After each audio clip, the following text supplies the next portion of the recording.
જય હિન્દ, જય મા ભારતી.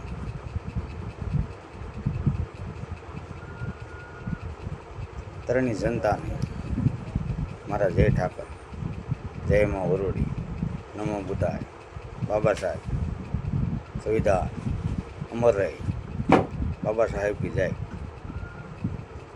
મિત્રો, તરણીની અંદર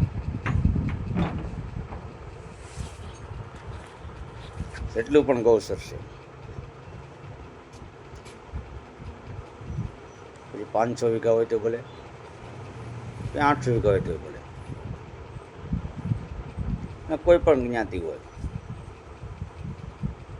તરણમાં વસ્તી જ્ઞાતિ બધી સંપૂર્ણ જ્ઞાતિ આવી જાય. કોઈ પણ દબાણ કર્યું છે તો એને વ્યવસ્થિત રીતે શાંતિથી ખાલી કરી આપો, એવી મારે તમને નમ્ર અપીલ છે. બીજું કે મારે નામજોગ કોઈને નોટિસ ન આપવી પડે. જેને ગૌચરના દબાણ કર્યા એની વાત છે ભાઈ, સજ્જન માણસોની વાત જ નથી. ને ઓલા બેચારા સજ્જન માણસો ગરીબ માણસો છે, એને બિનકાયદેસર 12,000 50,000 ની લોકફાની પૈસો આપી અને પ્લોટ ફાવી દેવામાં આવ્યા. એ ગૌચર જ છે. ગૌચરને કાયદાકીય રીતે બનાવી ને આ ગરીબ માણસો સજ્જન છે એને પ્લોટ આપો. બીજું કે એક પ્લોટની જરૂર હોય અને એના 600 પ્લોટ રાખે એ પણ ન ચાલે. બીજું કે 1 વીઘાના ગૌચરમાં કાંઈ પ્લોટ ન હોય, 40x45 હોય, 30x35 હોય તો ગાય માતાના શ્રાણ છે, એની માટે ખાલી કરી આપો ભાઈ. એવી મારી નમ્ર અપીલ છે.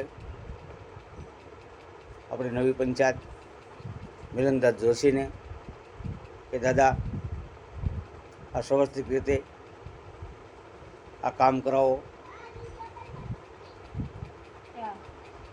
એટલે મારે દોડાદોડ ન કરવી પડે. કોઈ પણ સંજોગમાં ઘરની અંદર સંપૂર્ણ ગૌચર દબાણો હોય, કોઈ પણ હોય, મારે ખાલી કરાવવા માટે મથું છું. તો તમારી અપેક્ષા મારે છે મોટી. મિલન દાદા જોશી સાહેબ કે આવડા લોકોને નોટિસ બજાવો. હું મામલતદાર શ્રી, કલેક્ટર શ્રી ને માટે મારી પાસે કમ્પ્લેટ અરજીઓ કરેલી પડી છે ને એક કોપી તો મોકલાવી છે.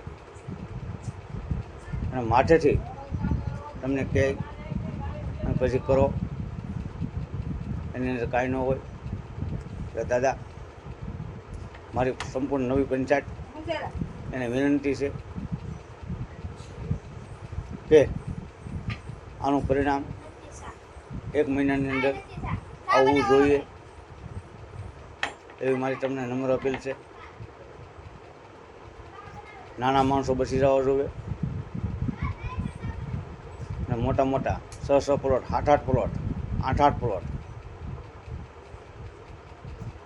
12,000ની પાછી હોય કે 50,000ની પાછી હોય, ગૌચર દબાવીને બેઠા છે.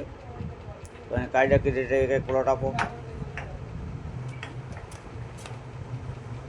બાકી પૂરું ડબ્બાનું ખાલી કરો એ મારી નમ્ર અપીલ છે. રોડ રસ્તા માટે દબાણ એ કોઈ ખોટી બેની ગામની અંદર બિનકાયદેસર રીતે જે પણ કાંઈ વસ્તુ થયેલી છે એને ખાલી કરવા માટે મારી વિકી સિસોદિયાની મેવાડા મારી વિનંતી છે. જય ભોલેનાથ, જય જય ગરવી ગુજરાત.